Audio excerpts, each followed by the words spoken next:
tous et j'espère que vous allez bien. Aujourd'hui, nous allons lire le conte de Grimm de celui qui partit en quête de la peur. Un père avait deux fils. L'aîné était avisé et intelligent, mais le cadet était sot, incapable de comprendre ou d'apprendre quoi que ce soit. Et quand les gens le voyaient, ils disaient « En voilà un qui sera un beau fardeau pour son père ». Lorsqu'il y avait une tâche à faire, c'était toujours l'aîné qui devait s'en charger. Mais si son père lui demandait d'aller chercher quelque chose à une heure tardive ou la nuit, et que le chemin passât par le cimetière ou quelque autre lieu horrifiant, il répondait « Oh non, père, je n'irai pas, ça me donne la chair de poule », car il était peureux. Ou bien encore quand, le soir à la veillée, on racontait de ces histoires qui vous font dresser les cheveux sur la tête, les auditeurs disaient parfois « Brrr, ça vous donne la chair de poule ».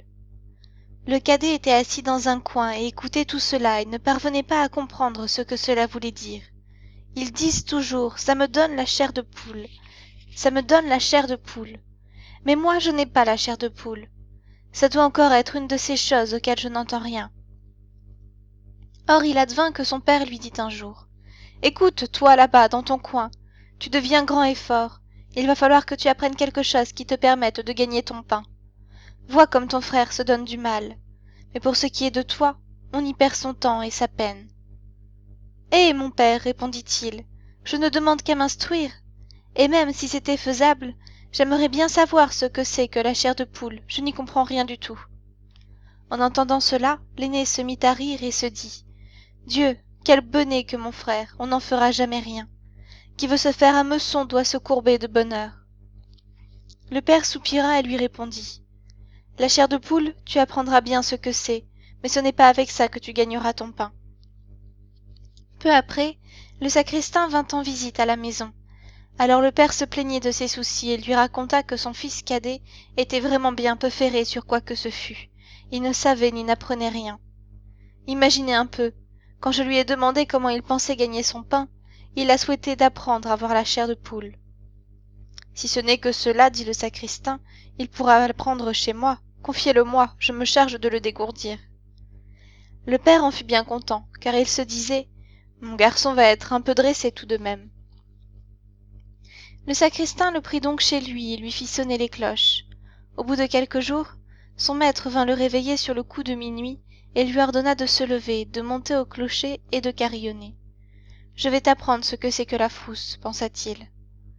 Il partit devant à la dérobée, et quand le garçon, arrivant haut, se retourna pour saisir la corde, il aperçut une forme blanche dans l'escalier, juste en face des abassons.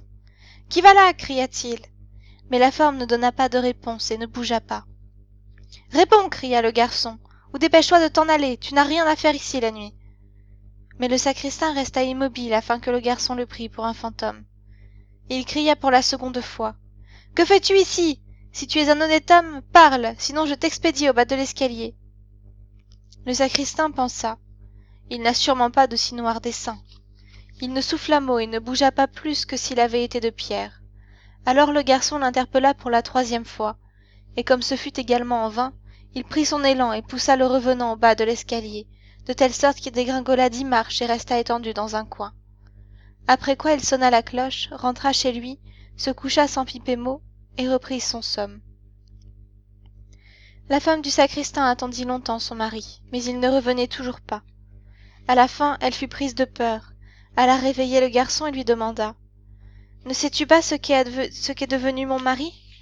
Il est monté devant toi au clocher. » « Non, répondit le garçon, mais il y avait quelqu'un en face des abassons dans l'escalier, et comme il ne voulait ni répondre ni s'en aller, je l'ai pris pour un malfaiteur et je l'ai expédié au bas des marches. Allez-y, vous verrez bien. Si c'était lui, j'en serais vraiment désolée. » La femme partit d'un bond et trouva son mari dans un coin et geignant, car il s'était cassé une jambe. Elle l'aida à descendre et courut en poussant les hauts cris chez le père du garçon. « Votre fils a causé un grand malheur, cria-t-elle. Il a jeté mon mari au bas de l'escalier, si bien qu'il s'est cassé une jambe. Débarrassez notre maison de ce vaurien. » Le père prit peur, il arriva en toute hâte et gronda son fils. « Qu'est-ce que c'est que ces tours pendables? C'est le malin qui a dû te les inspirer. »« Père, répondit-il, écoutez-moi, je suis tout à fait innocent. Il était là, immobile dans la nuit, comme quelqu'un qui a de mauvais desseins. Je ne savais pas qui c'était et je l'ai averti 3 fois d'avoir à parler ou de déguerpir. » Ah, dit le père, tu ne me causeras que des déboires. Disparais de ma vue, je ne veux plus te voir. Oui, père, bien volontiers. Attendez seulement qu'il fasse jour et je partirai pour apprendre la peur. Comme cela j'acquerrai au moins une science qui pourra me nourrir. Apprends ce que tu veux, dit le père, tout m'est égal. Voilà 50 écus. Va-t'en avec cela courir le vaste monde et ne dis à personne d'où tu viens ni qui est ton père, car j'ai honte de toi. Oui, père, comme vous voudrez. Si vous ne m'en demandez pas plus, il me sera facile d'en tenir compte.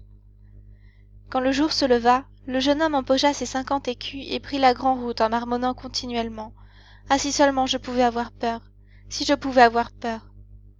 Or il fut rejoint par un homme qui entendit les propos qu'il se tenait à lui-même, et quand ils eurent fait un bout de chemin et que le gibet fut en vue, l'homme lui dit « Regarde là-bas, c'est l'arbre où 7 filous viennent de célébrer leurs noces avec la fille du cordier et où, pour l'heure, ils apprennent à voler. Assieds-toi dessous et attends la nuit, de cette façon tu sauras bien ce que c'est que la peur. » « S'il n'en faut pas plus, répondit le garçon, ce sera facile. Mais si j'apprends si vite que ça à avoir la frousse, tu auras mes 50 écus. Reviens donc me trouver demain matin. » Puis il se rendit au gibet, s'assit dessous et attendit la venue du soir. Et comme il avait froid, il alluma du feu. Mais vers minuit, le vent devint si glacial que malgré son feu il ne put se réchauffer. Et comme le vent poussait les pendus les uns contre les autres et les faisait se balancer, il pensa « Tu gèles auprès de ton feu, mais eux, là-haut, ils doivent encore bien plus souffrir du froid et se démener. » Et comme il était compatissant, il mit l'échelle contre le gibet, y monta, les décrocha l'un après l'autre et les descendit tous les 7. Après quoi il attisa son feu, souffla dessus et les assit tout autour pour qu'ils puissent se réchauffer. Mais ils restèrent là sans bouger et le feu prit à leurs vêtements. Alors il dit « Faites donc attention ou je vais vous rependre. » Mais les morts n'entendaient pas, se taisaient, et laissaient leur guenille brûler. Alors il se fâcha et dit « Si vous ne faites pas attention, je ne pourrai rien pour vous, je ne veux pas brûler avec vous. » Et il les pendit derechef, chacun à son tour. Ensuite il s'installa près de son feu et s'endormit. Et le lendemain matin, l'homme vint le trouver pour avoir ses 50 écus et dit « Eh bien, tu sais ce que c'est que la peur maintenant ?» « Non, répondit-il. D'où le saurais-je ?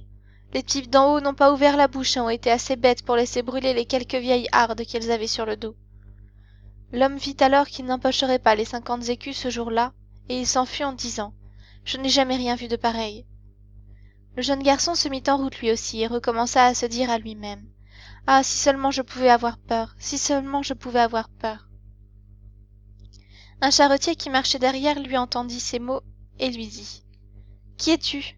« Je ne sais pas, dit-il. » Le charretier continua « D'où es-tu ? » ?»« Je ne sais pas. »« Qui est ton père ? » ?»« Je ne peux pas le dire. »« Qu'est-ce que tu marmonnes sans cesse dans ta barbe ? » ?»« Eh, répondit le jeune homme, je voudrais connaître le frisson de la peur, mais personne ne peut me l'enseigner. »« Trêve de sottises, dit l'homme. Viens avec moi, je vais voir à te caser quelque part. » Le jeune homme suivit le charretier et le soir ils arrivèrent à une auberge où ils voulurent passer la nuit. En entrant dans la salle, il recommença à répéter tout haut. « Si seulement je pouvais avoir peur, si je pouvais avoir peur. » L'aubergiste qui l'entendit se mit à rire et dit « Si tu en as envie, tu pourrais bien en trouver l'occasion ici. »« Ah, tais-toi, dit la patronne. Plus d'un qui fut trop curieux y a déjà laissé sa vie. Ce serait dommage si ces beaux yeux-là ne revoyaient pas la lumière du jour. » Mais le garçon dit « Quand cela serait si difficile que cela, je veux l'apprendre puisque c'est pour cela que je suis parti. » Il ne laissa pas l'aubergiste en repos que celui-ci ne lui eût conté ce qu'il en était. Non loin de là, il y avait un château ensorcelé où l'on pouvait apprendre à trembler, pourvu qu'on y veillât seulement 3 nuits. Le roi avait promis sa fille en mariage à celui qui s'y risquerait, et c'était bien la plus jolie personne qui fût sous le soleil. On disait aussi qu'il y avait au château de grands trésors gardés par de mauvais génies. Il serait alors libéré et il y en avait assez pour enrichir un pauvre homme. Beaucoup y étaient déjà entrés, mais aucun n'en était ressorti. Le lendemain, le jeune homme s'en alla trouver le roi et lui dit « Avec votre permission, je voudrais bien passer 3 nuits dans le château enchanté. » Le roi le regarda, et comme il vit plaisir, il lui dit « Tu as encore le droit de me demander 3 choses, mais il faut que ce soit des choses inanimées, et tu pourras les emporter au château. » Il répondit « Je vous demanderai donc un feu, un tour et un établi avec son couteau. Le roi lui fit porter tout cela au château pendant le jour. Quand la nuit fut sur le point de tomber, le jeune homme y monta, alluma un feu clair dans une chambre, installa l'établi avec son couteau, puis s'assit autour. « Ah, si seulement je pouvais avoir peur, dit-il, mais ce n'est pas encore ici que j'apprendrai. » Sur les minuit, il voulut attiser son feu, et comme il soufflait dessus, des cris s'échappèrent soudain d'une encoignure. « Miaou, miaou! Comme nous avons froid !»« Imbécile, dit-il, qu'avez-vous à crier? Si vous avez froid, venez ici, asseyez-vous près du feu et chauffez-vous. » Et quand il eut dit ces mots, de grands chats noirs firent un grand bond, se postèrent de chaque côté de lui, et le regardèrent d'un air féroce avec leurs yeux de feu. Au bout d'un moment, quand ils se furent réchauffés, ils dirent « Camarades, si nous faisions une partie de cartes ?» « Pourquoi pas, répondit-il, mais montrez-moi un peu vos pattes. » Alors ils sortirent leurs griffes. « Eh, dit-il, vous en avez de grands ongles. Attendez, il faut d'abord que je vous les rogne. » En disant cela, il les prit par la peau du cou et les mit sur son établi où il leur serra soigneusement les pattes. « Je vous ai examiné de près, dit-il. Ça m'a fait passer l'envie de jouer aux cartes. » Il les tua et alla les jeter à l'eau. Mais quand il eut fait taire ces deux-là et voulut se rasseoir auprès de son feu, voilà que de tous les coins et recoins surgirent des chats noirs et des chiens noirs attachés à des chaînes incandescentes.